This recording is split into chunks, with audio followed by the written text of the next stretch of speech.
from a normal business meeting is that each of our votes will be a roll call vote. And then we do have 2 public comment periods during the meeting, one at the beginning and then one towards the end of the meeting. And so anybody who is joining us here on Zoom will be able to raise their hand and let us know that they wish to provide comment during one of those 2 comment periods. All right, so the next item is additions or deletions from the agenda. Steve, any tonight? There are just a couple of, a non-public for student was added as a C, and there was a non-public for legal issue as E. And just to bring attention to make sure, I did post a non-meeting for negotiations after if you need it. Just. Thanks, Steve. I noticed. I think that's great to put that on the. And you are freezing. Any correspondence? Am I freezing? A little bit. All right, maybe I'll find a new location. But any correspondence this evening? There are some correspondence shared with the board. I think there are 4 or 5 correspondence, a variety of topics in the correspondence folder. Perfect. So the next item is approval of minutes. And so is there a motion from the Hopkinton School Board to approve the minutes of the regular school board meeting held on June 18th, 2020? So moved. Second. All right, is there any discussion on those? Hearing none. Norm? Norm Gupel is a yes. Rob? Rob Nato is a yes. Andrea? Andrea Folsom, yes. We couldn't hear you, Jim. Oh, Seth? Seth A. Frame, yes. Thank you. And Jim O'Brien is a yes. And so those minutes pass 5-0. Is there a motion for the Hopkinton School Board to approve the meeting minutes of the regular meeting of the school board held on June 25th, 2020? So moved. Second. Any discussion on those minutes? Hearing none. Norm? Norm Gupel is a yes. Rob? Rob Nato is a yes. Andrea? Andrea Folsom, yes. Seth? Seth A. Frame, yes. And Jim O'Brien is a yes, so those minutes are approved. And finally, is there a motion for the Hopkinton School Board to approve the non-public minutes of the school board meeting held on July 2nd, 2020? So moved. Second. Any discussion on those non-public minutes? Hearing none. Norm? Norm Gupel is a yes. Rob? Rob Nato is a yes. Andrea? Andrea Folsom, yes. Seth? Seth A. Frame, yes. And Jim O'Brien is yes. So thank you all. This brings us to our first round of public comments. And so what I'd ask, if you're an attendee at the meeting, you can bring your cursor, your mouse down towards the bottom of your screen, and there should be a raised hand feature. And if you hit that, that will let me know that you have a public comment for us this evening. And so I would open it up.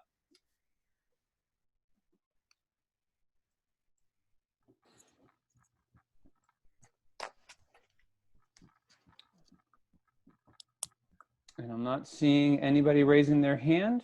There is another opportunity for public comment, as I mentioned at the top, towards the tail end of the meeting. Oh, we do have someone raise their hand. Mr. Brandt, we'll bring you over. Hold on one second. Great, thanks for joining us. You can unmute your line.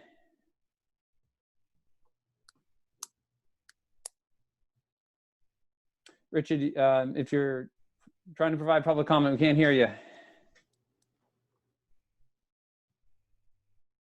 There we go.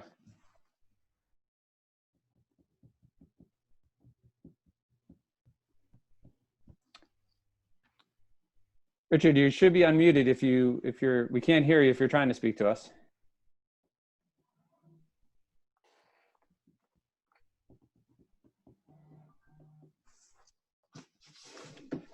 So hopefully, we still can't hear you.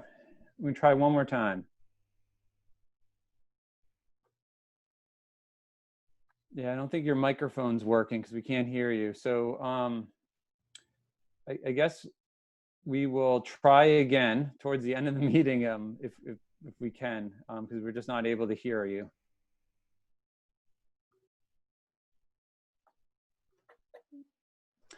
Anybody else before we close public comment? All right, so I'm going to close public comment and we'll move on to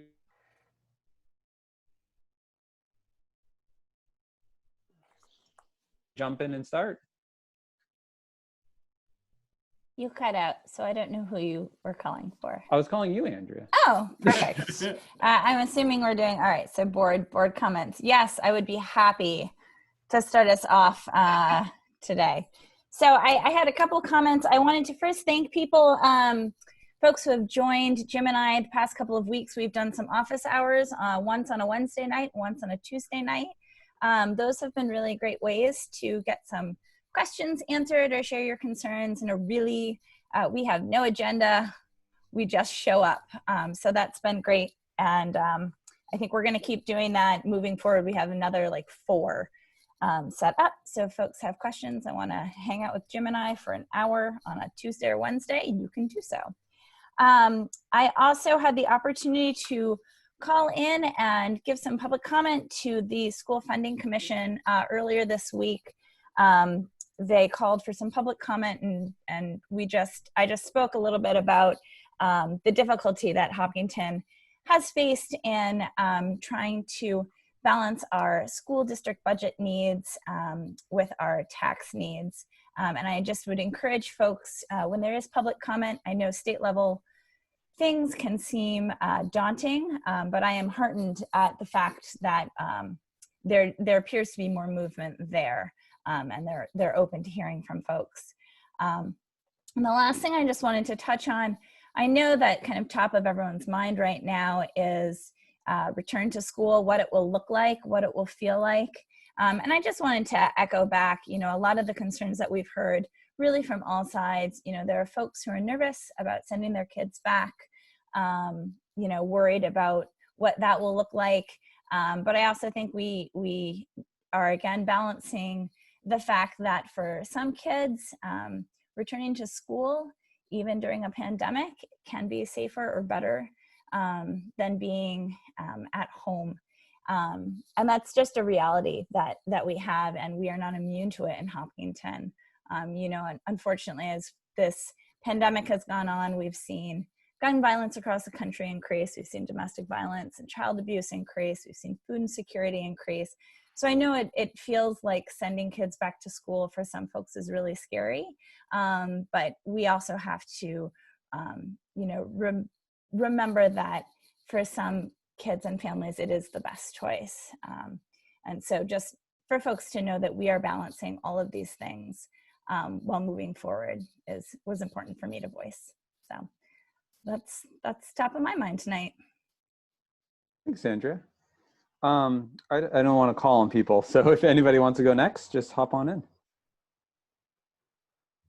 Norm? Andrea, thank you for public comment at the commission. That's great that we had someone do that. I wanted to just mention a couple things. I want to thank many of the taxpayers that have come out recently with some phone calls and actually meeting them in person while practicing safe distance to talk about our budget.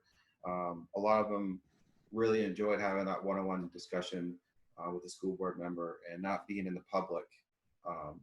You know, being able to have that relationship and be able to speak frankly and express, you know, their questions and concerns about our school district. It's been a rewarding experience for myself because I've been able to see a view that maybe I've not seen before and shared some opinions about where we're going with our school district, how the facility project's going, and also break down the budget for them so they could understand and give them a sense of what we're doing with our subcommittees. So I want to thank everyone that's come out. You know, at the gazebo, Everyday Cafe, making time has been great, and I encourage anyone at any time that they want to have a phone call or they want to meet in person, if they want to have a discussion, please email and talk to your board member, and we'll gladly help you with any questions you have. Last thing I want to say is I just wanted to say thank you to Steve and his team. They've been working hard on the back to school program. We had a meeting today. We definitely have a lot of work to do ahead of us, and once this survey is complete, I think Steve will have a recommendation for this board for us to review later down the road. but I just wanted to say the back to school team is consisted of a lot of terrific people in our school district who really want to make sure safeties for our students, for themselves, and also being able to provide an education to our students, the ones that are in need, the ones that want to go back, and the ones that are going to stay at home. There's a lot of things we got to look at, and I just want to say it's been a privilege to work with them, and I look forward to bringing more of this to this board. Thank you, Norm. I just want to comment on one thing regarding the back to school and the survey that's come out. And I don't, it's not on the agenda tonight, Jim, but I have received a couple emails with concerns about the format of the survey. So I don't know if we want to talk about that later, talk about that now, but I can either hold my comments or I can make my comments. You tell me what you want me to do. Because it's not I guess it's not a board committee. So I would just say if you want to talk about those comments now, that may make sense because it's not an agenda item tonight. So okay. So the concern, as I looked through the survey myself for the first time today, was that it sort of drives towards the notion that we are going back. And while, there's areas that are open to conditions for things, but the survey seems to be set up with the assumption that that is going to occur, and what are the conditions under which it would make people feel good about that in some way, shape, or form, versus a question that just flat out says, I don't think it's a good idea that we go back to school at this time. That really is not an option that I saw anywhere in either of those surveys. So, and yeah, that's the concern. No, and I think that's good feedback. And, I think Steve can take that back to the committee set up for this and use, and, take that and take some of the other community comments too and reassess or assess anyway. So thank you. Sure. Anything else, Rob? I didn't want to cut you off there. I'm sorry. Nope. Still thinking about Dave Waddle. Seth, anything tonight? I yield my time, Mr. Chairman. And I just want to, Norm sort of spoke to it. I just want to thank, I want to thank all of you, and that includes Steve and Michelle. I was just reflecting just on the amount of work that has been going on over the past couple months and even the past couple weeks of, we've had policy committee, there's been budget committee, there's a finance committee, there's CIP committee, there's the budget overall that we're still working on. There's the building committee that's making great progress. There's the end of the year, the auditors doing the end of the years. And I'm probably not getting all of the stuff that has been going on, but I know, each of you have been busy on your committee work. I'm sorry, there's the superintendent search as well. So, there's a lot going on. We're all very busy. And, I know Michelle and Steve are helping to both do their jobs and to both also help us and, manage the work that we're doing on the committees. And so I just wanted to pause and thank everyone and sort of acknowledge, I think, the amount of work that's being put in. I think, the headlines are really the back to school and sort of the budget vote coming up on the 15th, but there's so much more that's going on over the summer right now in the district that it's pretty cool to see, and it's a lot of work. And so thank you all for digging in and for taking the time to get this all done very well. So thanks. All right, so the next item on the agenda is, it's presentations and staff reports, but we don't have any this evening. And so we're going to move on to items for board discussion. And we're going to start with the school district annual meeting. And so under here, there are two items. We have the FY21 budget that we voted to recommend to the moderator a couple weeks ago. And then we have annual meeting logistics. And so I'm wondering if the first place to start is the logistics, because that might be on a lot of people's minds, and then go to the budget committee and then talk about the budget, if that helps, or is that a good see some nodding. So we received an email from the moderator about logistics around the annual meeting that is probably worth talking a little bit about. So I'm going to start, and then I hopefully others can jump in, because I think there's some confusion, and it might be good to sort of try to iron out where we are. So my read of James's email and note to us is that his recommendation is that we keep the date of August 15th for the meeting, and that meeting will be conducted as as we've conducted the last few votes here in town, as a drive-by meeting. And his other recommendation is that we abide by the what's laid out in House Bill, I think it's House Bill 1129, that recently was signed by the governor, which pretty much puts into statute for 2020 and 2021 that there's a third alternative form of town meeting, which is the drive-by voting, and sort of sets up the rules by which that can be conducted, which is very similar to the rules by which we've already conducted our meetings. And so through that process, I think it requires there to be a information session followed by public comment, then an additional information session where those public comments are answered, distilled, and then amendments could be brought forward for the vote. And I think those have to be spaced 7 days apart. I think if I read the statute right, that was sort of how it was set up, that you do one, you notice it, you do a mailing, and then at least 7 days later, then you can hold another session.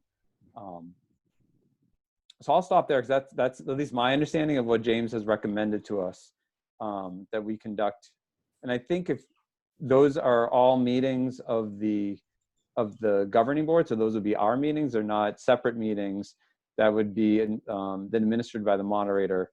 They would be school board meetings in August. And so if I'm reading that right, Steve, have you thought about this, thought about the calendar in August and how this could be laid out? I think James, we'll have to take a look at it, because James posted, I think, August 12th for a information session, and then the 15th. So I think we'd have to take a look back to see if we have to revise those dates. But I think that's what James posted, something like that. Yeah, and I think his email said his recommendation is that we don't do the meeting on the 12th, okay. And that if we would have to follow, the statute 1129 in order to use that as the process. But his recommendation is use that as a process to follow. Yeah, I haven't looked that far ahead of the calendar. Okay. I was wondering too. I read James's email several times and the statute several times. Neither, was not a lot of clarity here. And I'm wondering if, since we've done it twice before, if we've met those guidelines already, or if we need to do kind of 1 through 4 again. That's not clear to me. Yeah, and that was a question I had too, because the statute really lays out an annual meeting process, and we're in the middle of our annual meeting. And so we're the only town in this situation, so they did not think about that, is my guess. So we're going to have to make a judgment about that. Yeah, I'm wondering if we want to get some advice from our legal counsel about, sure, I don't know, about how to proceed to make sure that, again, if we get caught, that at least the legal counsel is providing some guidance for how to move this forward. Because it's a full month-long process, right, to follow the statute, right? That's what it feels like. Yeah. But it almost seems like we could have our meeting on the 6th and then a meeting on the 13th and then voting on the 15th, as long as we put out a mailer by the 30th of July. I believe that would tick all boxes without taking us into too many additional meetings. Because we by the statute and I think by other statutes, we must hold the vote by September 1. And so the 15th is the date that the moderator set. But I think coming out of this meeting. I think one, if we could ask our council to sort of try to figure out if, because we're not starting a meeting, we're sort of in the middle of one, how that may impact sort of the statute in the timing. And then probably the second one is, I think to Andrea's point, is like, do we have to change it to 15th in order to do all of what we need to do to comply to the next weekend, or can we stick with the 15th date and still get everything done that we need to do? And Jim, to be clear, it has to be ballot box again. So if we want to follow what the House Bill 1129 provides, then yes, it's a drive-by, virtual meetings and then a drive-by. And I think from James's email, that's his recommendation, is that's how we proceed. Either way, I would recommend that we send out a mailer detailing both what our kind of newly proposed budget is, as well as reminding folks about, it seems like the second drive-by, the procedures we used in the second drive-by were great. And so I think that we should probably try to stick to those a third time or a second time for the second procedures. So it seems to me that if we follow the statute, it's all about if our budget that we propose fails, then flat is in place and we're done. So if we were to proceed with as though we were in meeting and our budget as proposed were to fail, which I truly hope that it will not, we've got there. I guess my question is, could we stipulate that if that were to be the case, we recognize that we would revert to the flat budget and not have to adhere to the timelines in that House Bill 1129.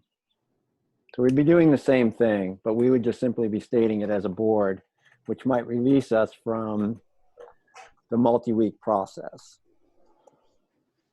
Yeah, that's probably a really good question to ask our town council, especially since, again, we're not starting this from scratch. We're sort of midstream. We're probably more than midstream. We're sort of towards the tail end of the stream. And whether or not, if we proceed as we would be, or we were planning on, if the state would see that as being in compliance, or if we have to follow those timelines. I think that's a really good question. I can reach out. I'll reach out to Tom and Dean. Okay. Anything else just on the process piece? Hopefully we can get an answer, sooner than later. Because I guess if we need to get a mailing out by the end of the month, we're not gonna have a meeting in between. So it would be probably good to know, and then we could figure out, if we have to get back together again before that goes out to finalize anything. But I guess the sooner we could get that known, probably the better for our planning purposes. I think the only other thing we need to clarify is who will be the moderator if our moderator is unable, because I don't believe that we choose the moderator. Right. The clerk does it. Yeah, and so I'm sorry. Thanks, Andrea, for bringing that up. I didn't have the email in front of me. So yeah, the other piece is that James is unable to moderate. If we go by the House Bill 1129, the only role of the moderator is to be there for the voting. That's probably the right way to say it, because there isn't a role for the moderator in the information sessions. Those are left to the school board to do. So the moderator's role is to be there for the vote, to make sure the vote goes according. James is unable to do that, and so there was a little bit of confusion. I think, at least I was confused in the email about who then chooses who the moderator will be if the moderator is unable to be there. So that's probably a point to be further clarified, and probably want to work with James and our council to make sure that we follow the proper procedures for how, if it goes to the clerk and if the clerk appoints someone, how that person gets, I guess, sworn in or does the job they need to do. So that'd be good to clarify as well. Thanks, I forgot about that. Any other questions or thoughts on the process? Does that feel like the best next steps? Yes. And then maybe what we could do is, Steve, once you you get clarification, you probably just email us all at once, and then we can decide, you know, if we need to have a meeting based upon the guidance that we get from council. Further down on the agenda, I'll be making a request for additional board meeting to do with some fund balance issues. So maybe we can cobble it all together. That'd be great. So that brings up the next sort of the continuation of this discussion around the budget. And so maybe I'll ask Norm, if you don't mind now, because I know you were at the budget committee just last night. Yes. You and Steve, you know, presenting the budget numbers that we put forward. And so this might be a good time for you to sort of just debrief on that conversation, how it went. Sure. I want to thank the budget committee for giving me an opportunity to come back with our amended budget to them. I want to thank Steve for coming with me, and Rob giving me some time before to talk about the budget, and Andrea, thank you for being there for us for support. It was a healthy discussion with them. The budget committee was very happy with what we proposed. They were very happy to see the changes and the transparency, and really see more of our cuts towards administration and not from our core values of our students. They're very happy with it. And it was a 9-0 vote, which I'm very happy to bring to this board and to share with you all. I think having that moving forward is a good thing for this community to see there's enough oversight. One important part of the discussion towards the tail end of it was one budget committee member had suggested maybe going in on a letter of endorsing our budget with the school board and the budget committee, but a few members felt that it was outside the scope of the budget. It's 6 o'clock. Is that me? So a couple budget committee members has suggested it was maybe outside the scope of their committee, but they said to bring it back to you guys, and if you guys wanted them to consider that, to let them know, and I would email the chair, and potentially we'd have to go back for another meeting for that endorsement. They understand that this board potentially is going to be doing their own to the community, like we just discussed in the last couple of meetings, but if you were interested in the budget committee and you wanted that, they wanted me to bring this to you guys today. That is it. Thanks, Norm. Any questions or thoughts on I guess on whether or not we want the budget committee to do? I guess the question is whether we want them to join us in a joint statement. Norm, is that kind of boil it down? Oh, they had a budget committee member suggested, and it seems like a good idea, but they gave a 9-0 vote, and to go back and forth to them to determine language and edit and all that stuff, you know, as a board member, I think that we're on a really strict timeline, and I think it's best that we move forward saying, hey, we have our own letter, we have a 9-0 vote from the budget committee, and let's work on this together. I just think going back and forth is gonna mess up our plan. I mean, I appreciate the settlement towards it, but you know, for me, I think it's best we just move forward. That's my recommendation. Does anybody disagree with that? You know, and they did vote on it, so you're right. In our communication, we can make sure that we let folks know that, you know, it was a 9-0 vote in support. All right, Norm, thank you for bringing this to the budget committee. That's a great outcome. And they did say one more thing. They were very happy with this board, with the communication, Andrea and Jim, especially you guys, and reaching out to our community. They're very, very happy with that. They see that we're a different board, and they're very happy to see that we are extending ourselves with, you know, CIP, Finance Committee, and really making an effort to communicate this throughout the community. So I wanted to say, they mentioned you guys and our efforts as being something that they like to see. So. Thanks. So before we leave this topic, is there anything else? You know, we have the vote coming up on August 15th, and we'll figure out sort of the process there. You know, we have the recommended number that we put forward. Then now we have the budget committee support. Is there anything else on the budget or sort of the timeline or process that anybody has on their mind or want to talk through at this point? Jim, I did put in the packet, Michelle just recently updated the budget bulletin with the next iteration. So it's in the support materials, it's in your board packet, and it's also on the website under the budget piece. So the increases to expenses now have been adjusted based on the July 2nd budget, I think it's the July 2nd budget. And so if you want to look at those, and if you want to use or any cuts or any pieces that you want us to get out, just let us know. But Michelle, thank you for, among all the other things, is reconciling the budget now with the new budget bulletin so people can see the reconcile increases in expenses and where they are. So those are there. They're for the community, has them in a couple places as well. That's great. Norm, you have your hand up. Did you have something you want to say? Perfect. Just want to make sure I'm on the same page. I'll email the chair saying we thank you for the offer, but we're going to proceed ahead without asking the budget committee to go in and writing thing, right? Yeah, I guess maybe I think we can encourage the budget committee to put out their own message if they want, but doing a joint might be a little much. Thank you, Jim. Yeah, that's great.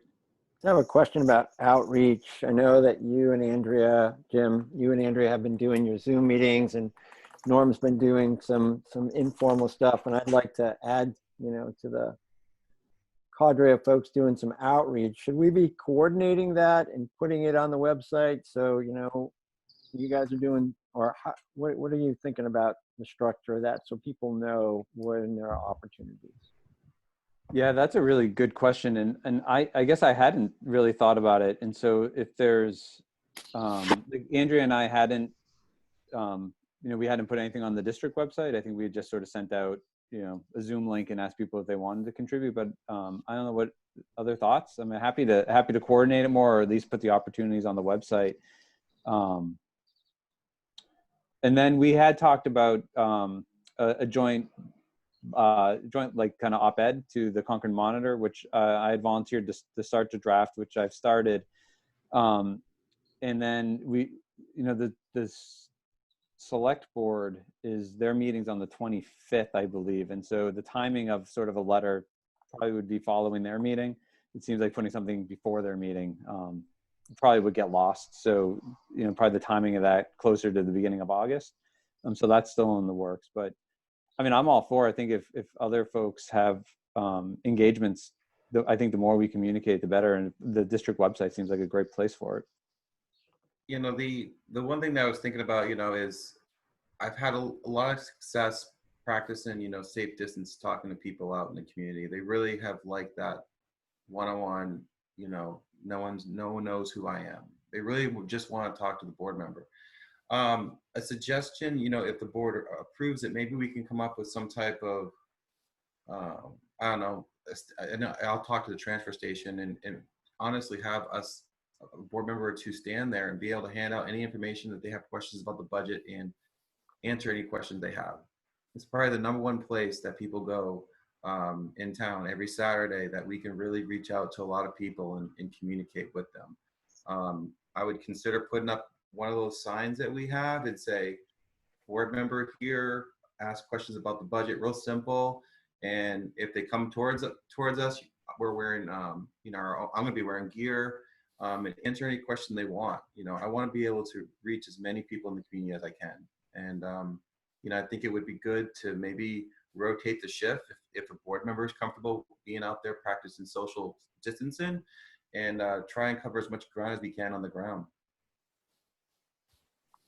And I'm also happy, Andrea and I have been doing the meetings. I'm also happy that if anybody else wants to do them, raise your hand. I'm happy to do it either. We can't have 3 of us at the Zoom meetings, because then it would be a meeting, an official meeting of the board. But I think if others are interested in doing, that type of format, let me or Andrea know, and we can shuffle people in, or we can set up another call so there's multiple opportunities.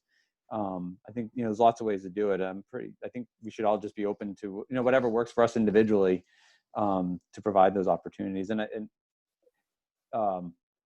I do think, the more we can plan ahead. I mean, Andrea and I's, I think a couple of them we just sort of sent out the day before. And so I think we're trying to better plan those dates out so people can know. But, if we know some dates that we're individually available, I think Zoom's a great mechanism, a way to do it, because you can end the meeting if no one comes. And then like, we had a great conversation just the other day with a few people, and it worked pretty well.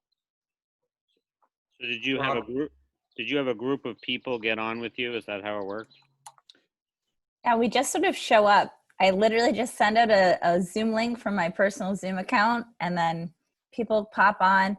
The first time we had about 16 to 18 people, and it was more of a conversation. The second time, folks would just pop on, ask a few questions, and then pop off. I mean, either way is fine. And really, we were just trying to see if anyone would show up. I didn't know if anyone would, but folks seem to really like it. So I've put together four more dates. I think we're alternating Wednesdays and Tuesdays for like the next 4 weeks.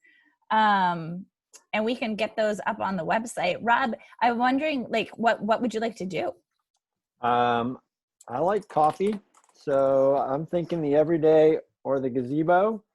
And I'm also thinking, some people are morning people and some people are evening folks. So sort of splitting those off, but I would also be interested in doing a Zoom session. So those are my thoughts. But I do think it would be good to have some structure to it on the website so that everybody has an opportunity to go and say, I've got questions, and there's a place to look to where you can spend some time with somebody on the board and get your. That's a good idea. I think we should. And I would just suggest, if you have actually, I had two suggestions. One would be, I do think it works well if there's, you don't have to do it with another board member. But I would join up with Rob and do it. Yeah, I think it works well, mostly because, well, one, I don't know all the answers, and Andrew will pipe in what she thinks. And so it's good, for there to be multiple voices, especially if different opinions and different perspectives. So it is good to do it. I think kind of have two of us do it. And I guess I'm not sure how to best coordinate it. Well, what if Rob and I get together and pick some dates? Yeah. And send them on to Steve, who can then just have them put on the website, and there we go. And we can do the same. And then Norm, if you want to, have in, or you want to set up some new dates, I'm happy to do something with you, or just email us your availability, and I'm sure someone will raise their hand to join you as well. Yeah, something that's any way we could just get the point across. The dump was always a good place to meet people, and I know it's kind of silly, but I mean it's really the most common place where people are going to go, and there's always traffic going in and out of there. Any way that I can help deliver this message of this budget to this town to pass, I'm all in. This way we would hit people with morning coffee, Saturday dump, and evening Zoom. You cannot avoid us. Or why don't we'll send some dates along, and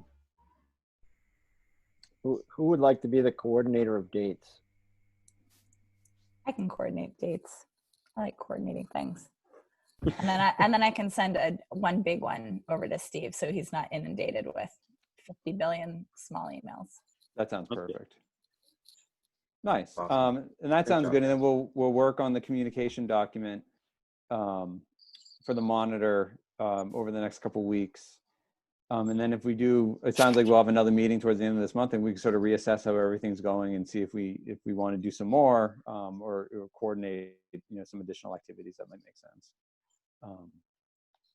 The only, and I don't know if we can do it, it just came to mind, with everybody coming to vote for the town on the 25th, I don't know if that's an opportunity. I don't want to. What I don't want to do is impact the town vote. I mean, that's not really my suggestion, but there is an opportunity there with everybody coming to get some additional information. I'm just wondering if there's anything that we could do without being in the way of what the town needs to do to get information in the hand of voters, since people are going to be driving through the vote. When we could stand, right where people are exiting, like throw flyers at them. I'll do that. Well, maybe I don't mind reaching out to Neil or to Bruce, the moderator, and just ask if that would be if they would be open to that, or that they would just see that as being. I don't want to interrupt anything, but you could see if it's an option. If they say yes, then maybe we can reconnect and see if there's something we want to do. I'm not available that day, so it's easier for me to say we could do something because I can't do anything. But We're gonna do a mailing with the spreadsheet and some commentary, correct? Is that- Yeah, we have to do a mailing. It sounds like for the statute. So we'd have to do the spreadsheet and some, laying out what it says and what it is. So yeah. Yeah, and I mean, I would like us to have another good in-depth meeting, really going over again what Rob presented, why we are including some things, why we're not including other things, what austerity means, kind of breaking it down. I think it might feel like we're saying it a lot of times, but I think we need to say it a lot of times. Great. So Seth, did you have something? No. Oh, okay. All right, does this sound like a good plan of action? So we'll get a calendar together, get it to Steve so it can be on the website, on social media, on that. We're gonna get clarity on from our town attorney about what process we need to follow if because we're in midstream here, if all the details of 1129 need to be followed, or if there's if we can continue as we would be continuing as we had sort of set up to be. So we'll get an answer there, and then that will probably dictate the timing of mailers and any information sessions that we have to have. So we'll probably have an answer to that hopefully early next week. All right. So anything else on this item before we move on?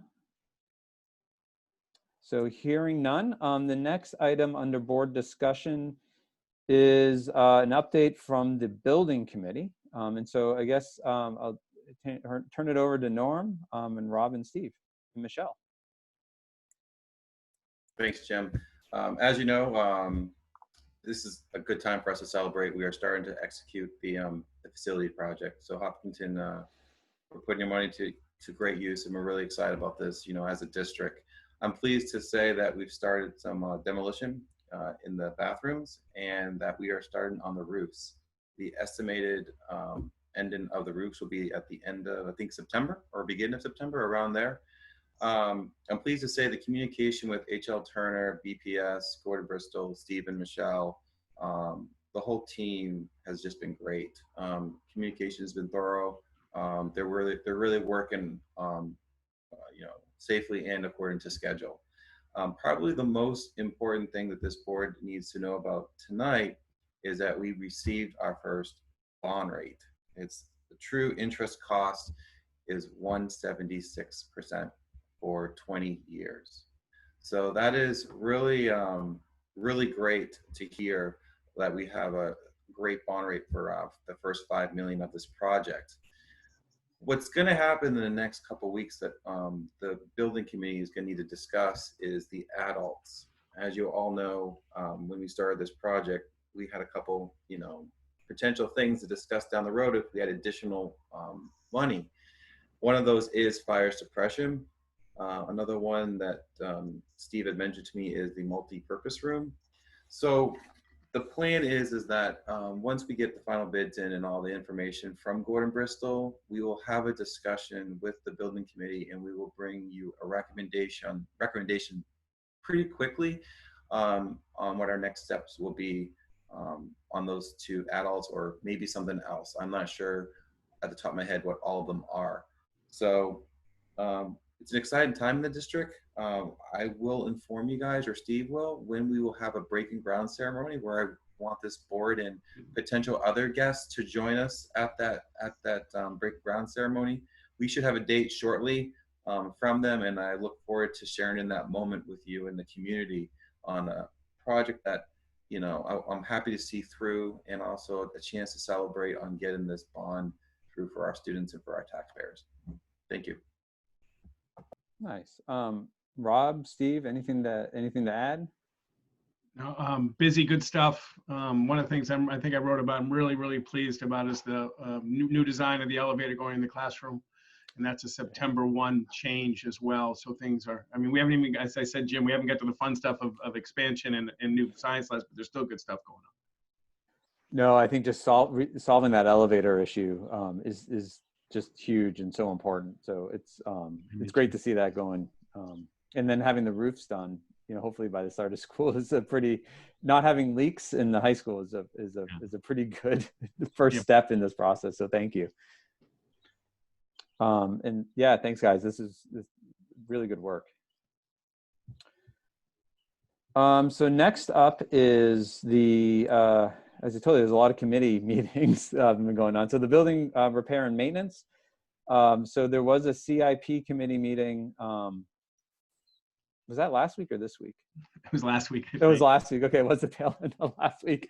And thanks to Steve and Michelle for spending a lot of time on the CIP website, not the website, and the CIP spreadsheet, and really walking through the items and helping, I think, us understand, what still is needed and how how we're able to fit in the $92,000 for the elevator in with the plan.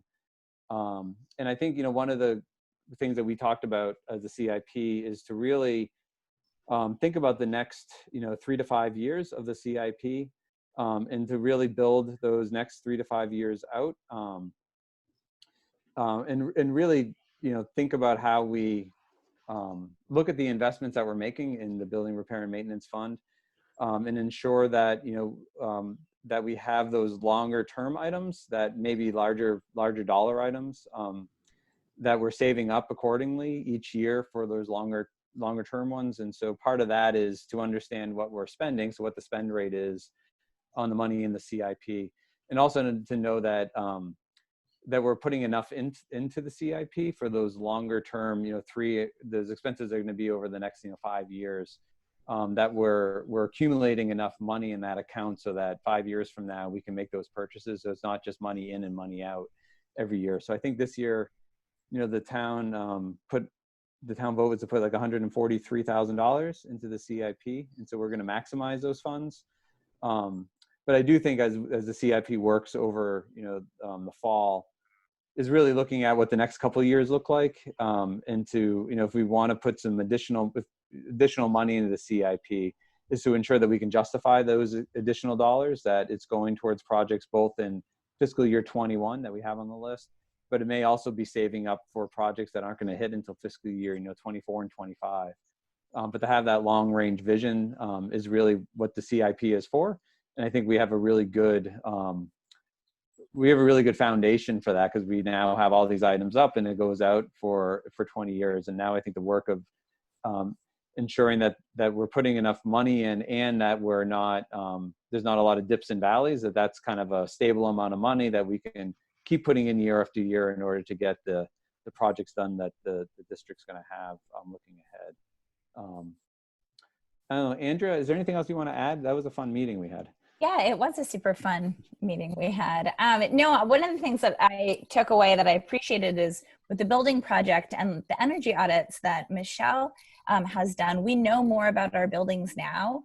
And so by knowing more, we can plan better. And so I'm excited that we're able to take things, such as this elevator repair, and really put it into a plan. So, I think this is a real fantastic upside of doing all of this work, is now we have, so much more to go off of. So, big thank you to Steve and Michelle for doing all of that, because it doesn't only benefit us this year, but it's going to benefit us, as Jim said, for many years to come. And then Steve and Michelle, if you guys have anything to add, you've been working on these spreadsheets a lot, because they're pretty thorough, and they go pretty deep. I don't know if there's anything you guys want to add, how you see this playing out. No, just that I really appreciate that it's a living document. That's the most important thing, that Michelle is digging into it almost every day. We're revising it, we're updating it. It's completely transparent for the community that's on the site. So no, I think we're in great shape. I think it's getting better and better, and just thank you to Michelle for all her work on. Norm, you have your hand up. Yes, I'm very excited about the CIP committee. I'm glad to see what we're planning ahead. Have you guys had any discussions of when we plan to get some of the CIP numbers from the facility project that we're going to plan in accordance? Jim, if you remember when we were on the committee last year, one of the most important things is once this project is done, we would get some information from HL Turner on the roofs, for example. We don't want to have the situation again where we have leaks in the roof. Have you guys had a discussion on how you guys plan to coordinate that with the facilities project so we're not in this situation again? And they're helping. You know, we're meeting every Monday now in construction. They're going to give us reports after all the roofs are done.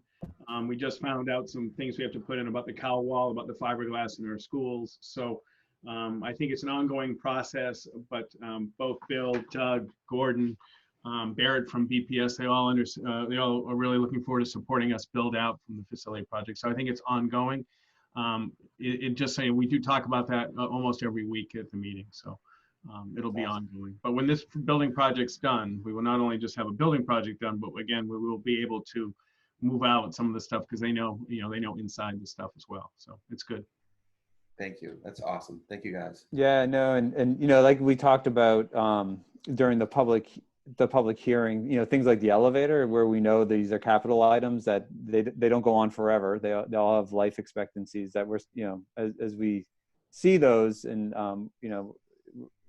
having Steve and Michelle are putting those into the CIP, and we're just starting to plan those out. So now, like the elevator, if we're estimating that it's a 10-year lifespan, then that should get included, 10 years out. And then as we look to make adjustments and make sure that we have, gonna have the cash in hand to make that expenditure, how much do we have to save in the next couple of years in order to make sure we're getting there. So as Steve said, it's a living document. So the more we add to it, the more detail, the more prepared we'll be to make sure that, that we're not 10 years from now, the school board is having to have a discussion about program versus, fixing the elevator. We want to be able to do both. And so the more we can plan, the better. So all of us know we had a public hearing on 3 items from to remove from the building maintenance fund. One was the elevator we just spoke about. One was paving for the SAU building, and the other one was a small amount to complete the drainage project that has been ongoing over at the middle high school. And so at this point, and these are action items at the end of our meeting. And just, is there anybody who, I guess, has any comment or has any concern about any of those 3 items that they want to talk through? I see a lot of shaking of heads, and so I'm taking that as people are comfortable with those projects, and so we can move on. And the next committee update is the Finance Committee, and I don't know, Rob, are you going to provide an update there? Sure. So we had a good meeting last week, and Steve talked about the budget process. I'll talk a little bit about that and just sort of hit some highlights. So, a site-based management. So what does that mean? We start with teachers and departments, and then it goes to the principal. So it's, the ground up year over year. Steve also talked about that it's, the idea is to have a zero-based budget. So what does that mean? And rather than saying, well, in social studies, we spent $1,800 last year, we're going to spend $1,800 this year. It really is about what do we need this year, not how much we spent last year. And Michelle pointed out, I think, that, it's pretty clear. Most people are really good at sort of living to that creed, and some folks get stuck in old patterns, but she picks up on that pretty quickly. We'll talk more about that later when we get down to regulations. Other parts of the budget, we talked about how Michelle will look at 3-year averages, particularly for things like fuel, so that you have a better sense as to what you should be setting aside for those elements, and how to deal with the outliers when that happens. Like, price of fuel drops this year, you have to account for that. Steve talked about, in past boards, sometimes in the budgeting process, it's really mission and goal driven. Looking to put things in that sort of meet that social emotional, for instance, what do you need to meet your goals for the school? And we also talked about the direction from the board moving forward in terms of forecasting what we would like to do.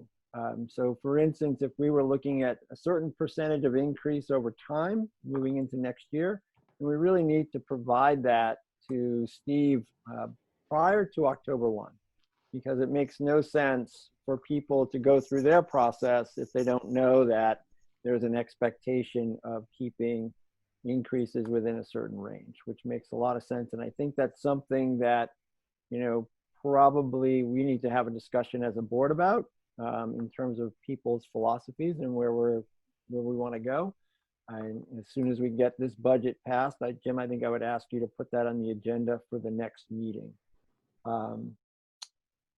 Michelle brought us through the world of expenses and the different categories and how things work, from the world of POs to the regulations that are in place. And it is amazingly regulated what she does every day, from the Department of Labor, state and federal, the DOE, various audits, you know, New Hampshire retirement system. If anybody's seen the movie Bad Education, this is not happening here. Okay, Michelle does not have a house in the Hamptons, courtesy of the Hopkinton School District. There are a lot of eyes on what happens with the finances, and it's really, really clear that she does a great job of attending to that. We talked a little bit about payroll and how that works, and purchase orders and how that works. A little bit about when expenses break a certain bar, $7,500, it needs to be approved by the board. So there's a lot of metrics in place to be sure that we're staying on the track that we are. Next time up, we're going to talk about revenue at the state level, and we may get to titles and grants at the federal level. And the topic of how we present information came up, and I am going to spend some more time with the Hudson School District. I've spent a lot of time there, but they've got about probably, I'd say, somewhere between 12 and 16 different links to bring you to various packages of how you can look at their budget.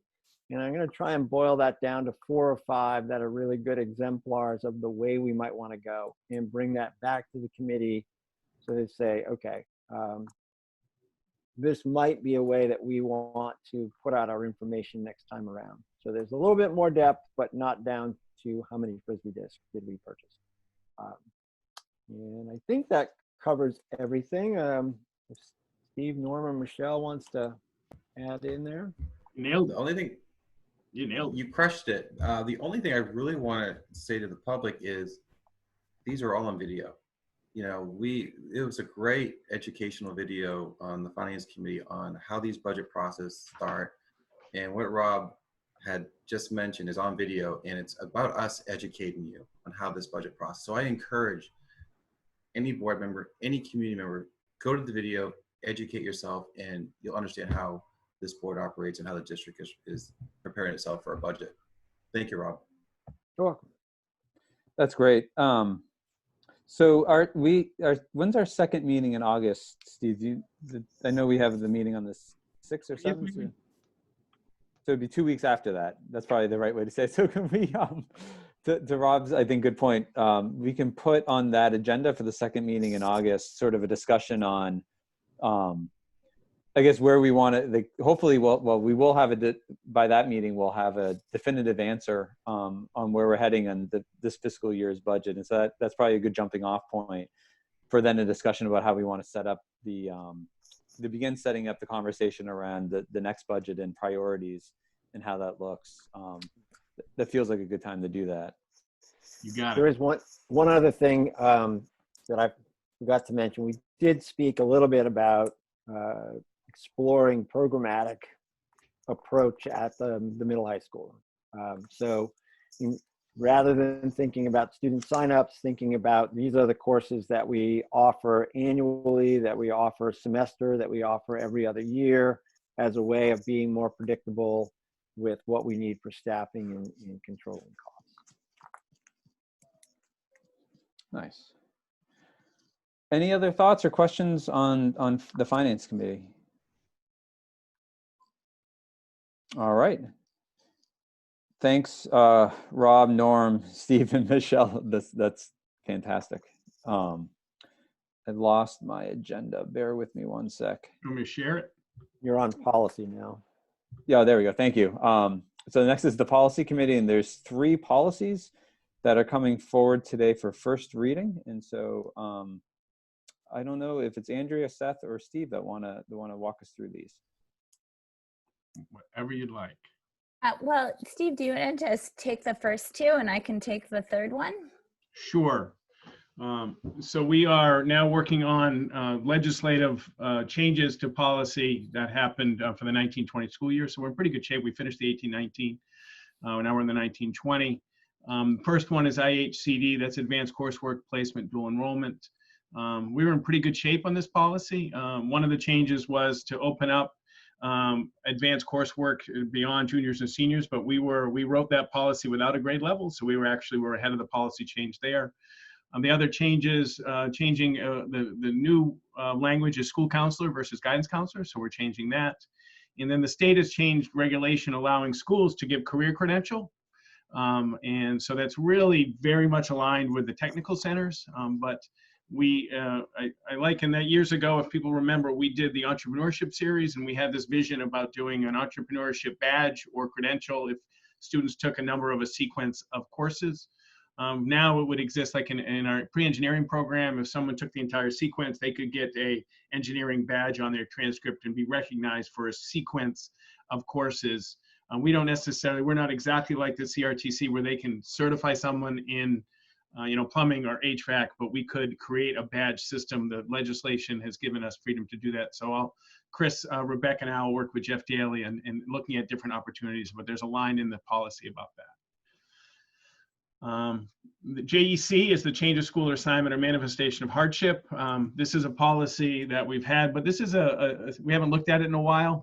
This is outlines a process that if a parent or guardian believes that a change of school is necessary for compelling reasons, this provides the process for the board to hear those concerns and make a recommendation and how we do it and what kind of feedback you get from the superintendent. Again, both of these are required policy by law and required changes by changes in legislation. Great. Everybody So okay? yeah, that's perfect. Thank you. So the last one that we tackled, if folks remember last board meeting we had, Henry Lavoie called in and was asking us a little bit about our non-discrimination policy. And so this is something that Seth, Steve, and I have committed to really diving into for the next few months, not only into the policy, but in creating a plan as well. The plan will really draw from a bunch of different policies. So the first thing we did is Steve helped bring up some updated language. The old non-discrimination policy was pretty small, so we've really expanded on it. This is just a first read, and so we're really just starting this process and starting to go through and think about what we want this non-discrimination policy to look like. It's also important for folks to recognize that there's sort of a hierarchy of policies. And so non-discrimination is at the top. Another one that folks will look at is the harassment policy, which is actually nestled kind of underneath the non-discrimination or within it. And so that's something that will definitely be pulled into the plan. We actually have several policies that will be pulled into the plan. But this was the first look at the non-discrimination policy. Like I said, since it's just a first read, I think we have a little more deep diving to do. But already, even just at first glance, it's much more fleshed out than it had been. Is there anything I'm missing?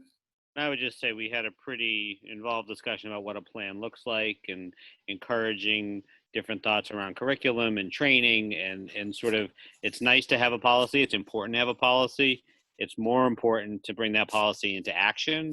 And that was really the most interesting part of the discussion, was to begin the conversation about how do we make that happen. So it was a good meeting.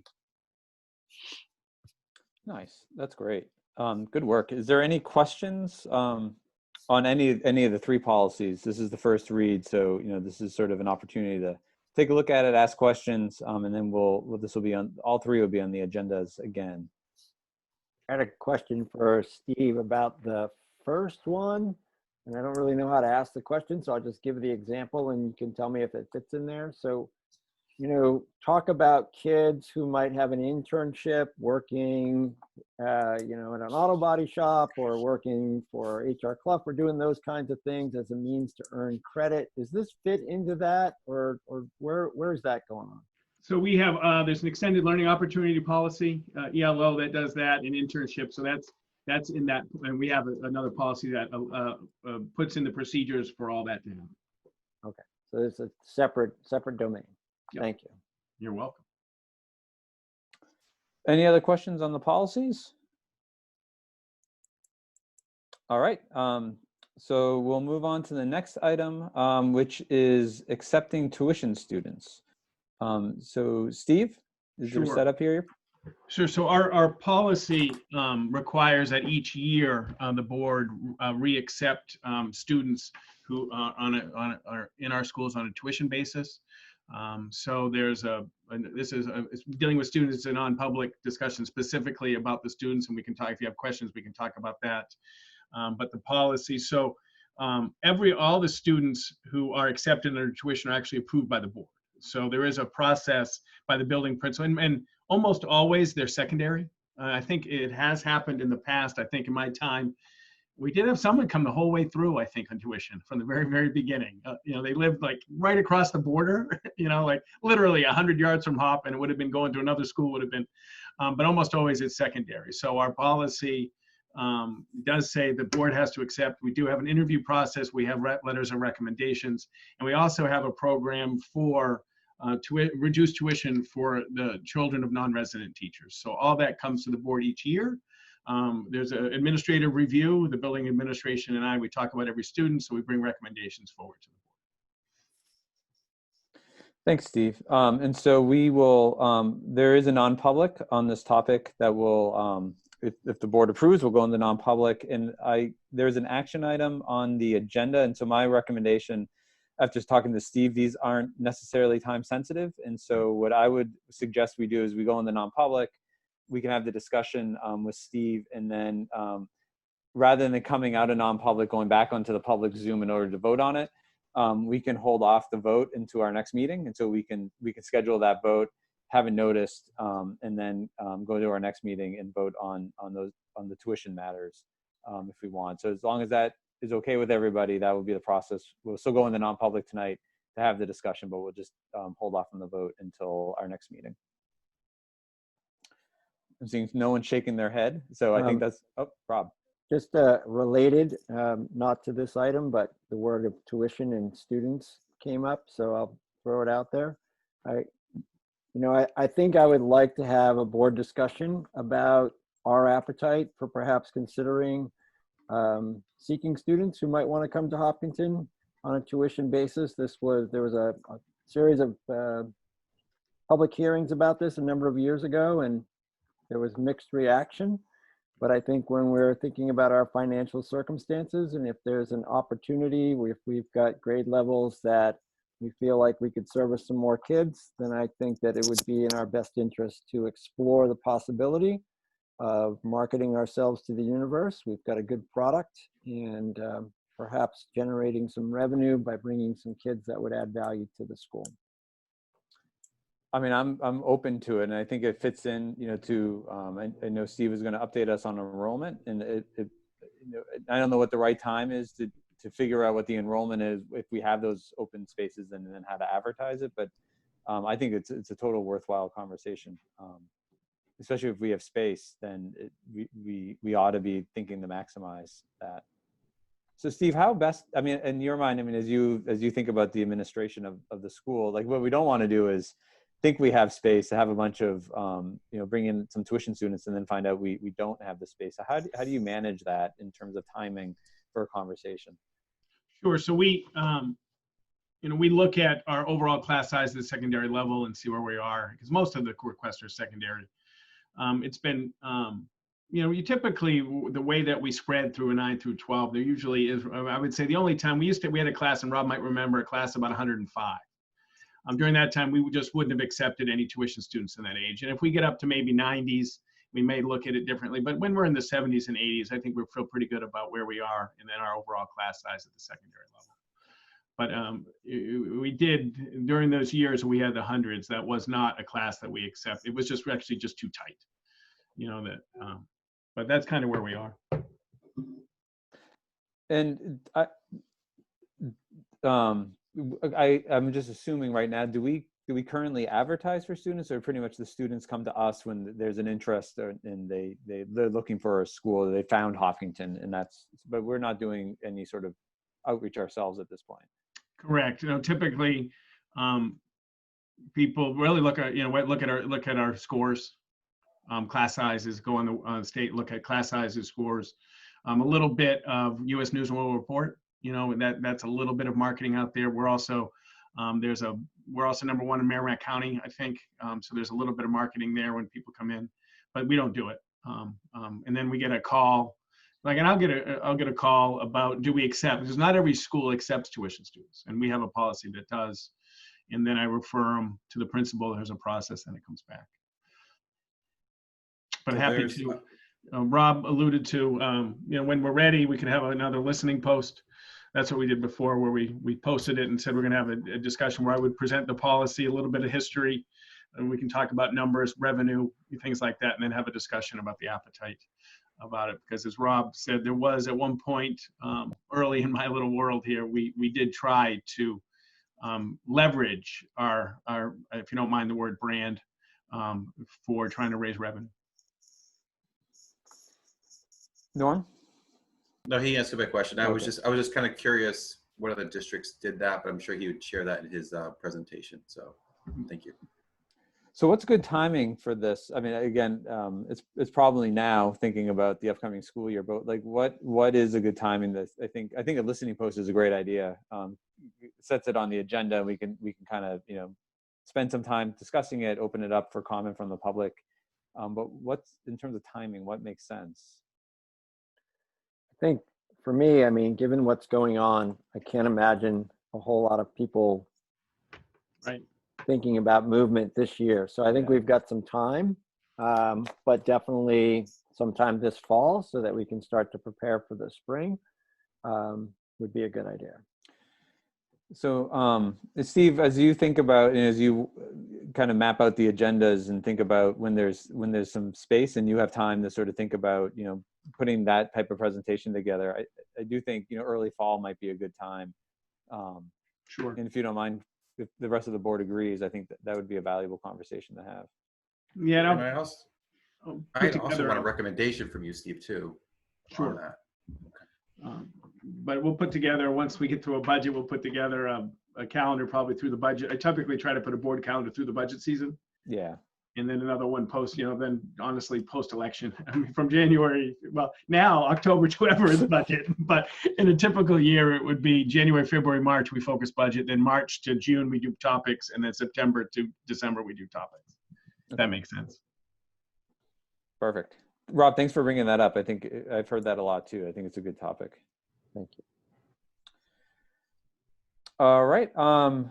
So next up is financial, and two updates. The update on the unreserved fund balance and this mysterious additional board meeting we've been referring to for the past couple topics.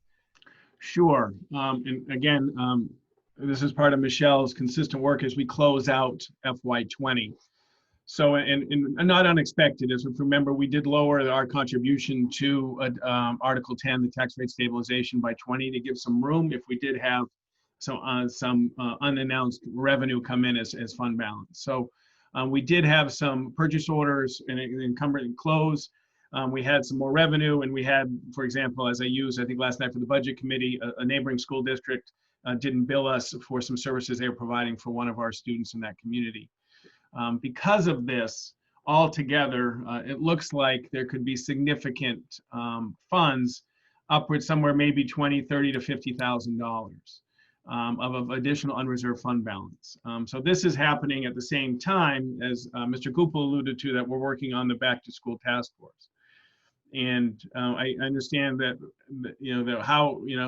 what it looks like and how we're going to do. But one of the things I think that will become, in speaking with leadership team and reflecting on the committee, the number of devices and moving more towards one-on-one, whether we're in school or whether we're not in school, we think there's some significant infrastructure capacity we'd like to build. And so Michelle arranged a conference call with our auditor. And this is, there's a lot of reasons why our current time is extraordinary. One is we don't have a budget. One is we're in a pandemic. And we're trying to plan for basically a new way. And so we requested to the auditor, would it be, if the Hopkinton School Board in public was made aware of additional money, that we have to report to the audit, right? All the funds are accounted for through the audit process. And we think by next week, we will have a much better number that we might have money above. Just remember where we were 44 COVID, we were 390 for tax rate, we were 200 in tax rate stabilization, we were 100 in technology, and 20 for hot water heater. Based on where I think we're going to go to have the flexibility to have enough devices, whether we're in or not, and if we are some variation, would like to purchase with this fund balance some more devices, either for our staff or for our students. And it's about $250 a device. So $25,000 would give us 100. And if we went up to 50,000, that would give us another 200. And that would be pretty close.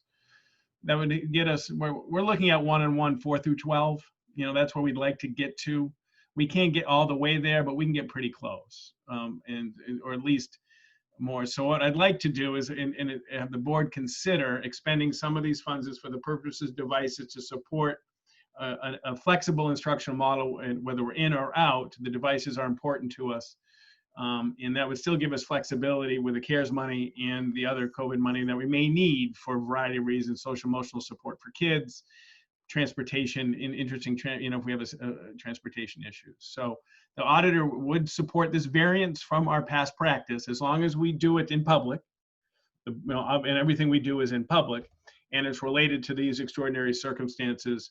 Our auditor would support the board, if the board so chose, to deploy some of these additional funds to support a flexible teaching methodology with technology. And Steve, just to kind of get to the second bullet point, so to do that, your recommendation is that we would schedule an additional meeting, in the next week. Right.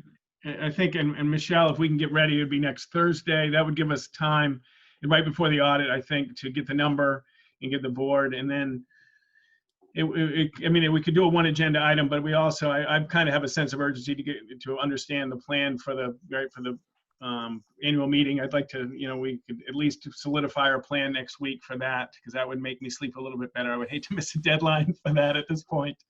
And if you wanted to clean up the student issue, we could do those three things, boom, and have a meeting next Thursday and take a look at what number. If Michelle has $50,000, it's $250 a device, and what would that do to provide us greater flexibility for students regardless of in or out. And we're trying to develop a system that takes into account different views and different comfort levels with our community, teaching community, as well as family community. So maybe I'll ask to kind of split this into two topics. So are there any questions for Steve on the fund balance question itself, and sort of what he's proposing we do with the additional fund balance? Yeah, I have a quick question. Yeah. Steve, are you thinking of a model where devices, laptops, whatever, would be available to or assigned to students?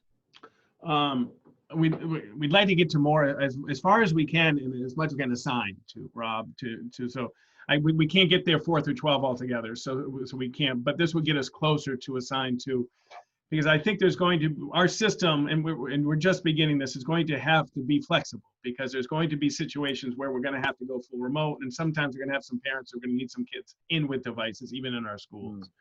So, and I did talk with Matt quite a bit about this, and he believes that another 200, which would be right 150. I'm sorry, it's late for me on time, but 25,000 gets us 100, and we're getting pretty close. And we might have to do some ability to project some teachers. So we might have to have some devices with better cameras for teachers in there too, for students who are at home. So that's what we're looking at. We just think we want to create resources so we can drive the program through our resources, not the resources drive our program. Be flexible. It will never be a bad thing to have more devices right now, right, for our kids. and we have this additional fund balance and permission from the auditor with complete transparency and support from the board to deploy this to help us create a more flexible model for kids and families. Does Matt feel like, and maybe you know through Bo, is there a probability that there'd be less maintenance necessary because there's a greater sense of ownership when the kid has a device assigned to them? Is that fair to Yeah. say? I think you nailed it. When my daughter got her device, she was encouraged to put stickers on it, encouraged her to make it her own, has it for 4 years. I think you can buy it for a little bit at the end. You know, she's doing some summer work right now. She's using it. I think she used it for summer work tonight for one of her classes. So yes, that ownership where it is yours. And we're trying to gauge how much we can go, but I know 200 will help us. And we'd like to eventually get to, we think, 4 through 12. I mean, don't hold me to that. That's Matt driving, you know, this is, as I like to say, driving around talk. And this is the stuff when we're driving around. Well, there's a lot of teachers that would be excited about that, not having to chase carts to find out if you've got access to what you need that day. So that would be super. And we just think using the fund balance at this point, it still ensures the tax rate that this board is committed to, the 7 cents. And this doesn't even include, right, we're going to have Mandy and Michelle are working on the Medicaid number at the very, you know, at the end as well. So this is Michelle being as diligent as she can and as transparent as she can. And when she walks down the hall, Steve, this is what we've got. And then I have to wince. I said, really like to talk to the auditor, Michelle. And within 2 seconds, Mike's on our phone in the office and we're trying to figure it out. We're really trying to do what's best for kids. That's what drives this, and have flexible resources for our families and for our kids. Thank you. Any other questions on the fund balance piece? All right, so the next question is availability for an additional meeting to tackle, which I think, you know, Steve articulated 3 topics that I think are very relevant. And so it probably would be good to get annual meeting, fund balance, and then vote on the tuition piece. And so the offer Steve put forward was next Thursday.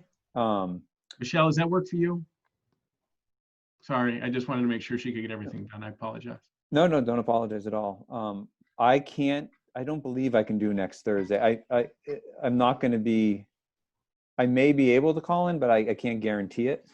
I'm going to be going on vacation, and I don't know if the island I'll be on has, it doesn't have Wi-Fi. It probably has, I could probably get on there on a phone, but I can't, I don't want to guarantee it, but I also don't think, I think if the rest of the board can make it, I wouldn't hold back for me.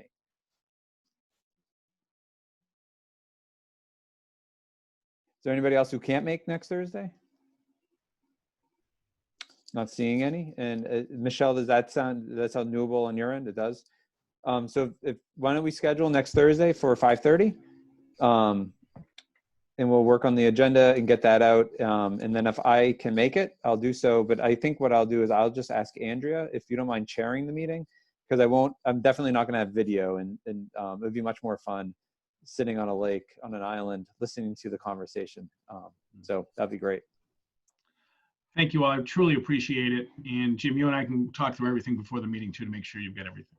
It'll be great. Yeah. And thank you. Thanks, Steve and Michelle. You know, I think, you know, being able to manage this, and then it feels very important to have the flexibility as we enter into, you know, September, October. And if this provides our families and students with additional flexibility, and then our teachers with the ability to feel more flexible in how they conduct their teaching and program, it makes a lot of sense. So fully in support of the additional technology. All right, and so I did it again. So next item is personnel issues. And so the first one is the superintendent search. So I'm gonna ask Seth if he wants to give us an update. I know last time we talked about the RFP, so any updates? So I've published the RFP to 7 or 8 firms, and the deadline is August 7th for them to return. So we'll wait for those. I was connected through a mutual friend to a consultant who had works for the firm that had done Boston search.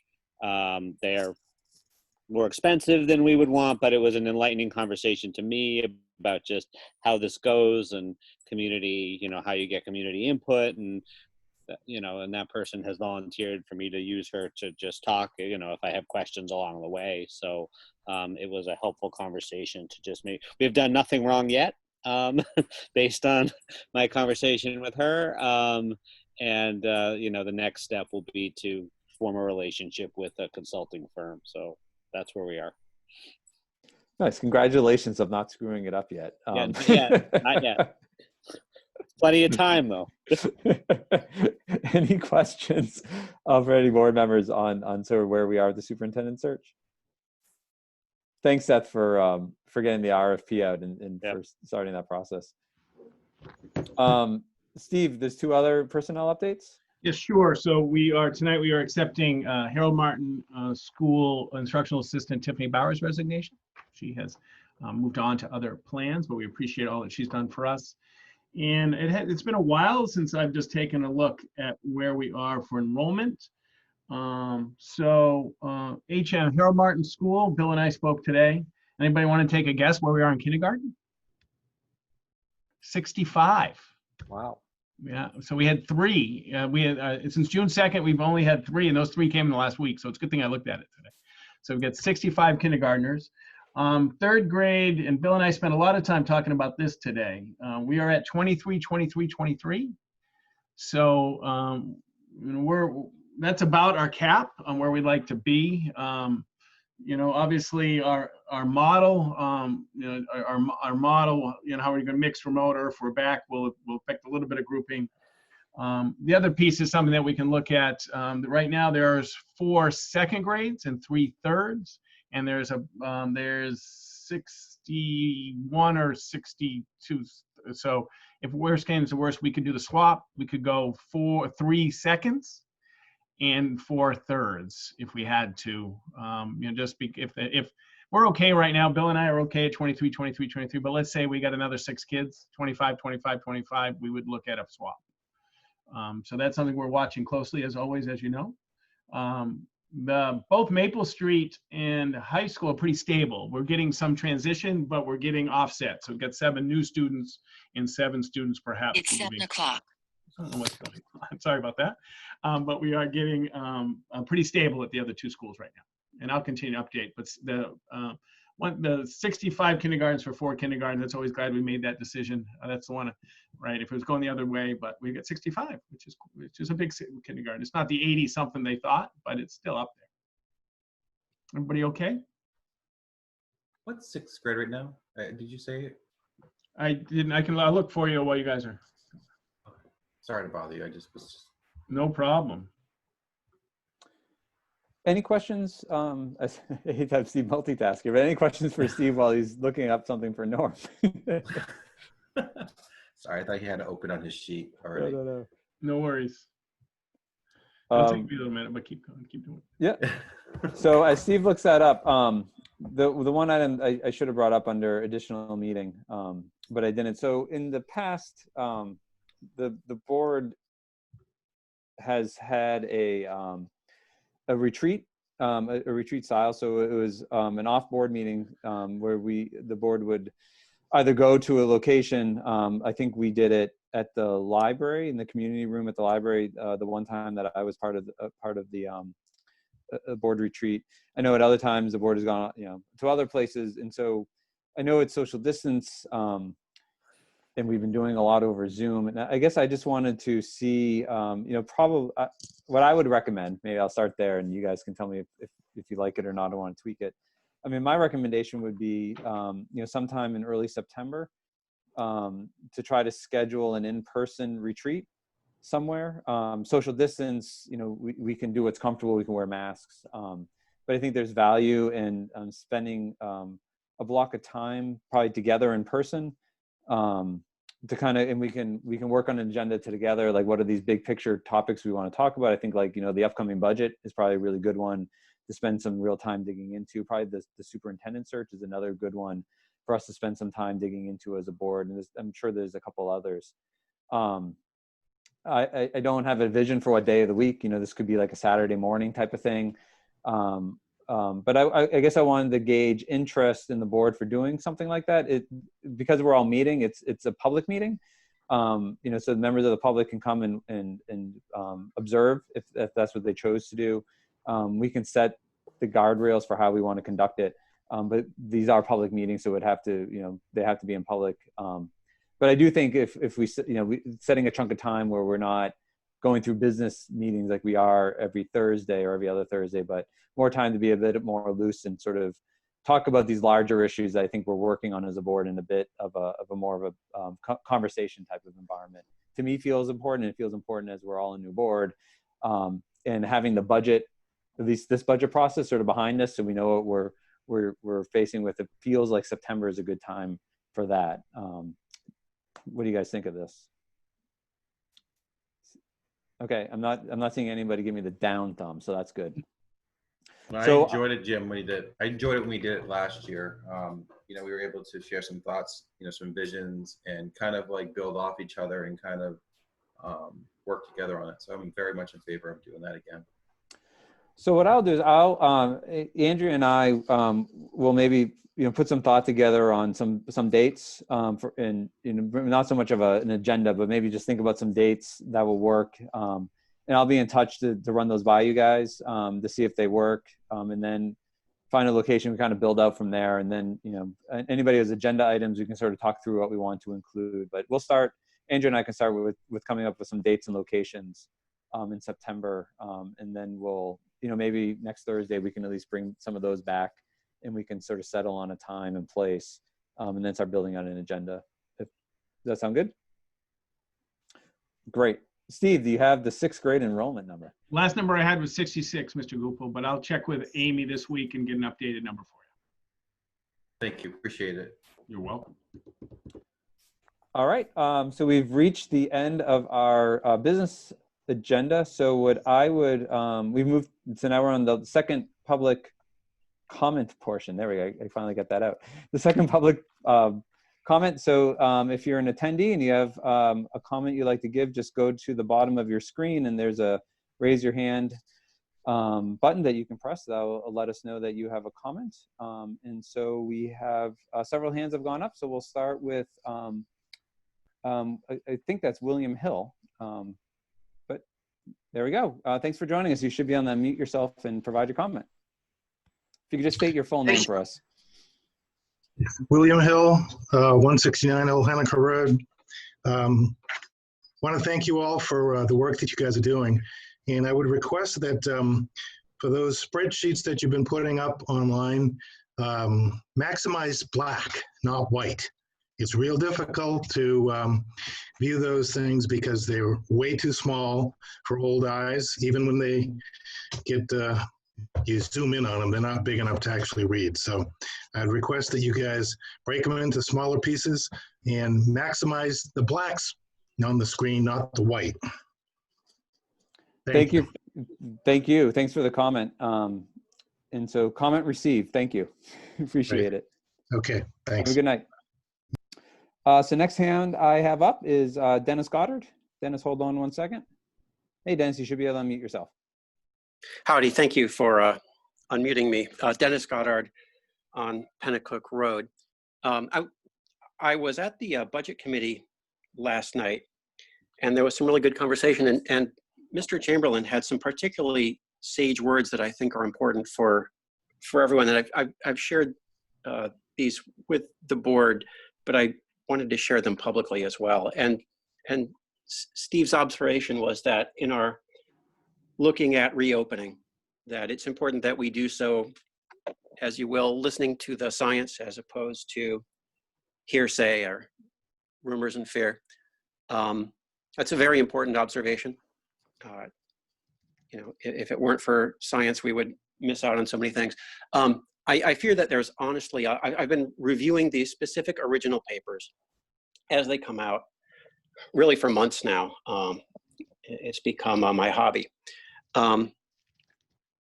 I know that there's nothing I can say that's going to change the fact that there is a reopening and that many people will choose to do so in person. I feel that they're doing so without good evidence-based information. I've seen the studies that suggest that children do transmit the virus much less, both among themselves and to adults. I've seen the studies. They came out from France and from China and from Italy, at least the ones that I saw, and one from New South Wales. They were retroactive. They were statistical. They were not double-blind controlled studies like you do with vaccines. And the numbers on them were quite small, and of about 35. So that is some information that's useful to know. It's also information that means out of a school of a couple hundred, if we have, say, a 5 or 10% transmissivity rate, that's pretty much a guarantee out of a couple hundred that we get some infections. So I just want to just share with you a few items that are, I'm just going to literally say about one paragraph of sentences in which every sentence I say is true and is pretty much a direct summary of a peer-reviewed article that appeared either in The Lancet, in JAMA, etc. Okay, things that people should be aware of. Males as young as 15 years old that get COVID may suffer damage to their testicles. It's unclear at this point whether that's permanent. About 8% of children who got COVID-19 in another study required intensive care. 4% were unable to breathe on their own after 3 weeks. There's a very high incidence of heart disease in previously healthy children that come down with COVID, particularly in boys under 18. Asymptomatic individuals, particularly children, that are later found to have been exposed to COVID when there have been so far very few, but a few, CAT scans of the heart and lungs. Many of them have the sort of ground glass opacity in the lungs that are indicative of long-term COVID damage. They frequently just had no idea. And then when they take oxygen dosimeters, they find that they have a lower oxygen level than their peers. They had no idea they even had the virus to begin with. It's unclear whether they'll ever regain the full function of their hearts and lungs. I see quotes in a thing from The Lancet, it's a quote from the various doctors there kind of writing together. We were surprised to identify quite so many cases, particularly in younger parents, of patients of brain inflammation leading to psychosis. In kids as young as 16 years old that had no prior comorbidities. So people should really think very carefully. What I'm looking at right now, I'm seeing vaccines that, yes, it's going to take months to scale up, but are looking very good in terms of their immune response, like much better than people who've actually been infected and find that their immune response wanes after 6, 7, 8 weeks. So I'd say think very carefully about how important another, say, 6 months of remaining at home are before sending your kids into the soup. Thank you for the time.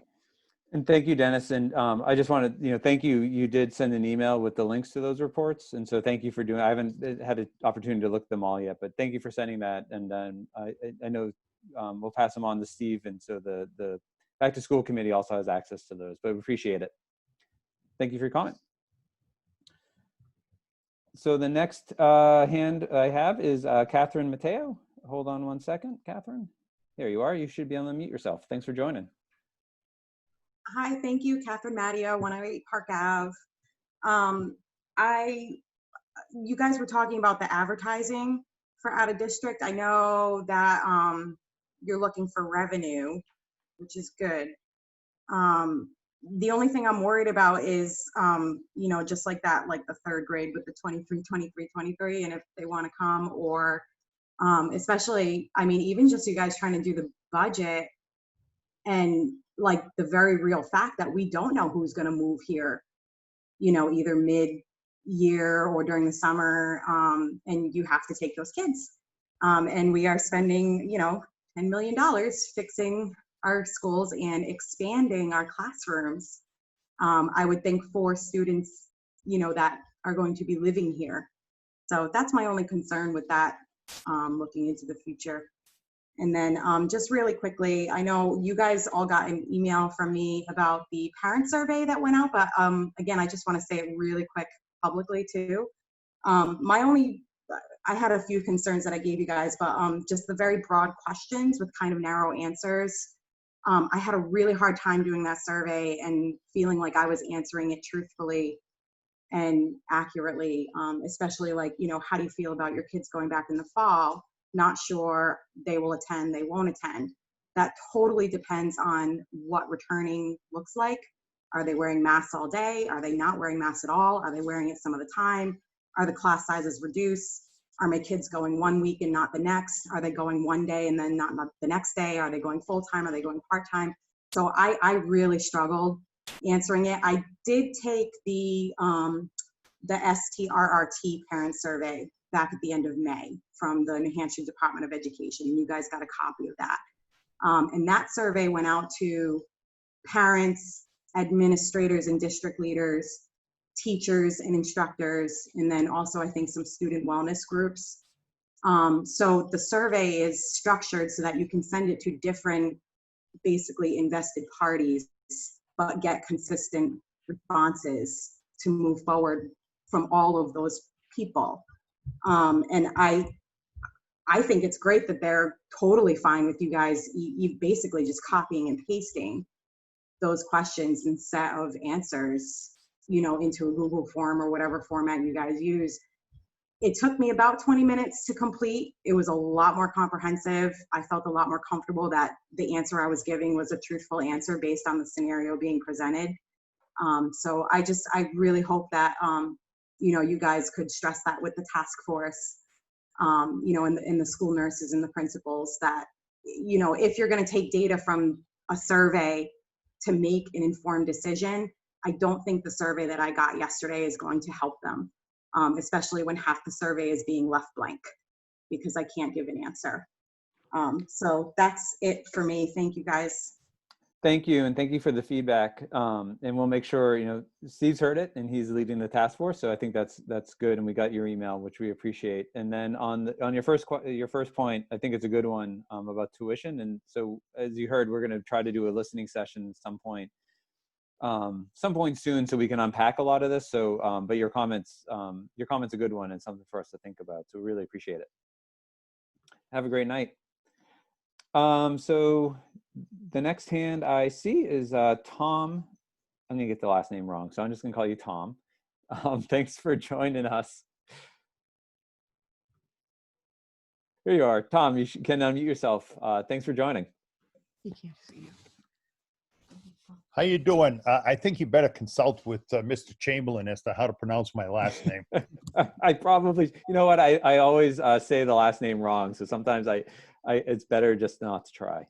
It's pronounced Manseau, M-A-N-S-E-A-U. It's pronounced M-A-N-S-O. So, in any event, Tom. My address is 603 Upper Straw Road. One of the things I watched you and Amanda's, I was going to call it show, but I better not. Huh? It's Andrea. Andrea. I'm sorry. I called you Amanda, didn't I? But anyhow, I found it very interesting. And one of the things were a lot of the people that called were not people who had followed the whole discussion since the end of since you started discussing the budget. And so I got thinking about it, and how would we resolve that? And then there's a lot of, I don't know if it's animosity, but there seemed to be a lot of, the town seemed to have a lot of discussion. I'll use discussion back and forth via email, in person, whatever it was about the budget. So I was thinking, how would we solve that issue and not have to have it go until August? And so I was thinking that perhaps if we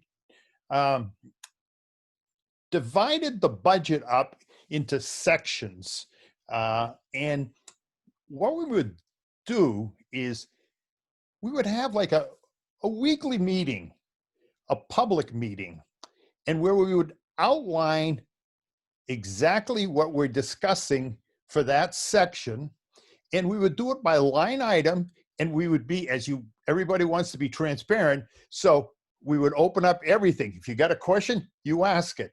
So that when we're all done, when the budget is all done, or at least been proposed, we would each have an understanding of what it is. And if you don't have the understanding, that was your problem and not the school boards and not the rest of the public. It was, you should participate. And that's, we get a lot of people say, well, if you have it this way, or if you, if you do it by Zoom, if you attend, whatever the issues are, this way you would have the opportunity to discuss and pose the questions ahead of time, so that perhaps those questions that are unable to be answered later on would have been already asked, and we would have an issue resolved. Okay, that's it for that one. I have another issue, though. Not an issue, but a comment. And that is, do we deduct the union dues? The district deducts the union dues for the teachers. Am I correct on that? I'm going to look to see for that. The next thing is, do we have any people who are not members of the union, teachers? Yes. Was that a yes, Steve? Yes. Oh yeah, I see you there. So do you collect dues for them? Not dues, but there's a percentage that you have to, they usually pay. Is that correct? Yes. We don't have that in the negotiation for that contract.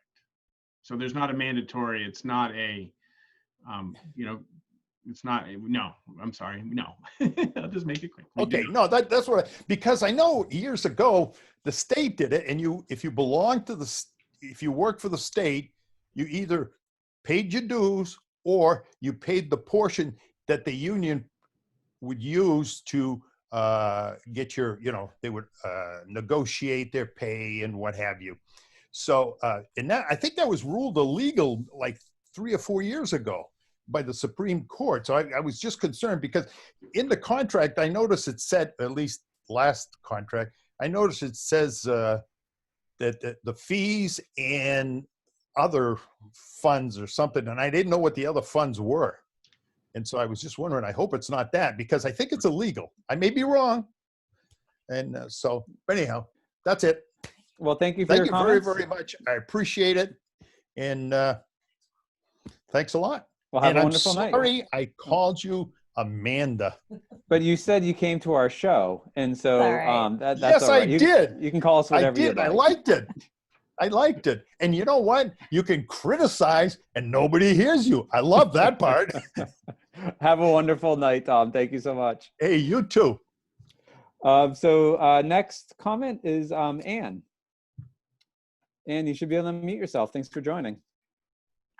Hi, 280 Road.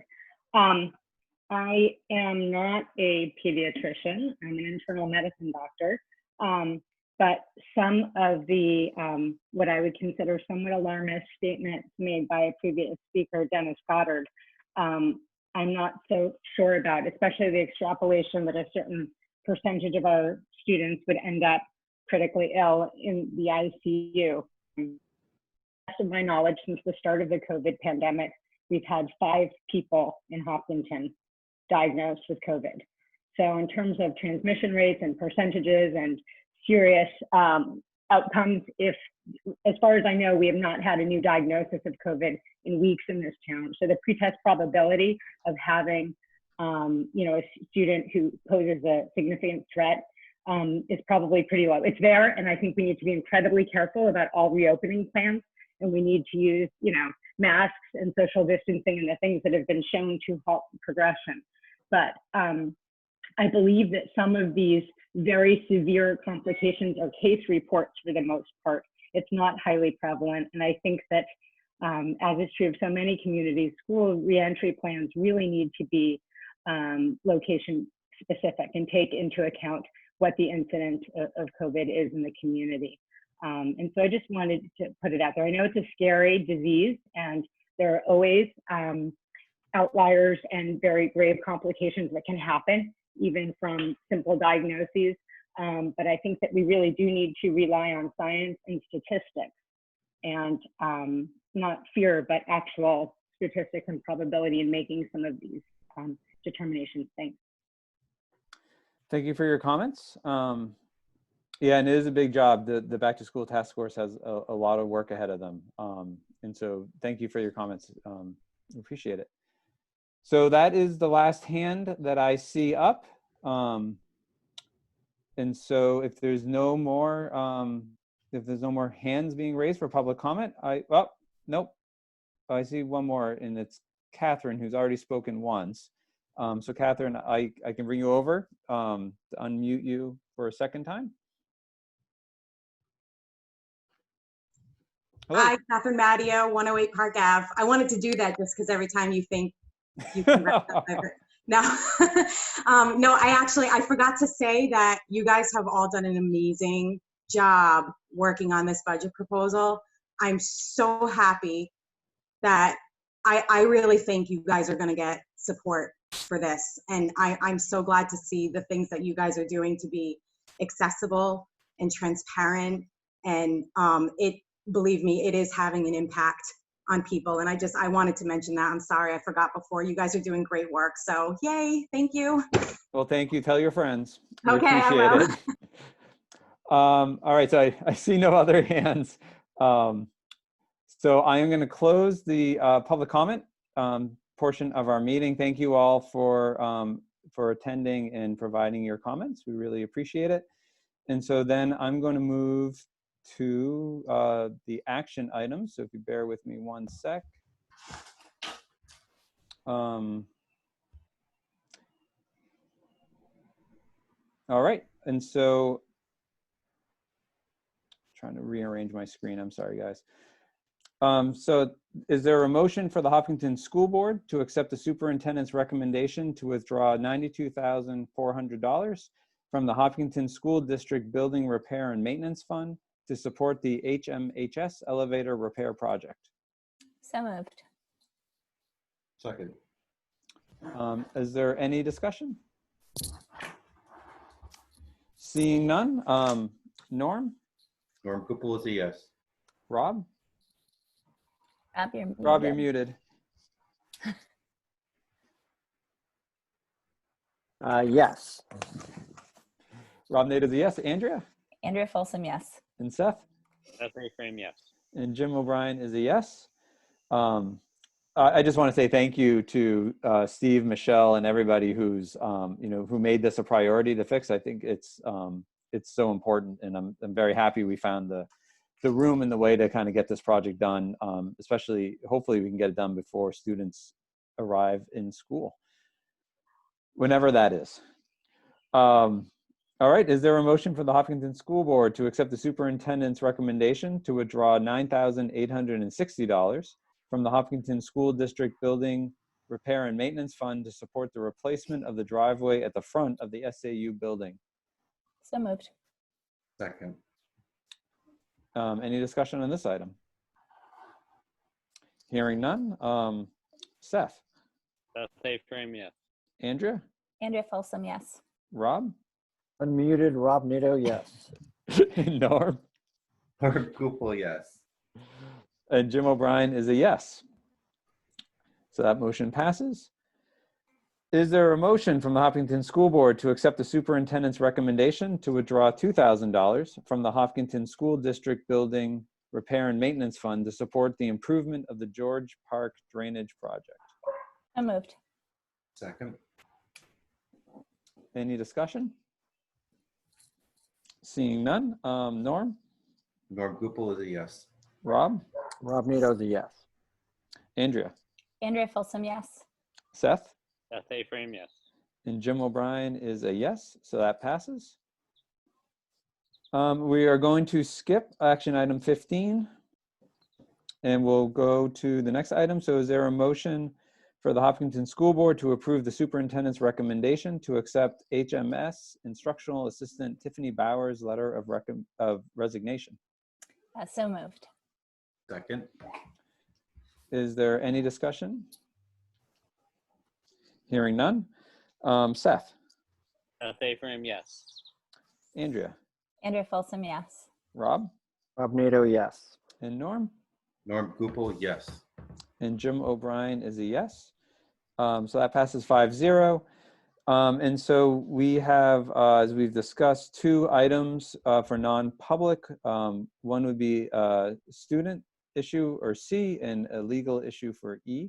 And so I'd ask if there's a motion from the board to enter into non-public session for discussion of matters per RSA 91A:3, Roman 2, A and C. So moved. Second. Any discussion? All right, so Andrea? Andrea Folsom, yes. Norm? Norm Gupel, yes. Seth? Seth A. Frame, yes. Rob? Rob Nato, yes. And Jim O'Brien is a yes. So we'll go into non-public session, and that will conclude our public meeting agenda for this evening. So thank you all. Thank you, Michelle. You're welcome. And I will send everybody, well, I'll send the board members, not everybody. I'll send the members of the board a link in just a second to your SAU email addresses, the link to go to our non-public session. And so it should get to you in a second, so we can just hop right on over. So thank you all very much.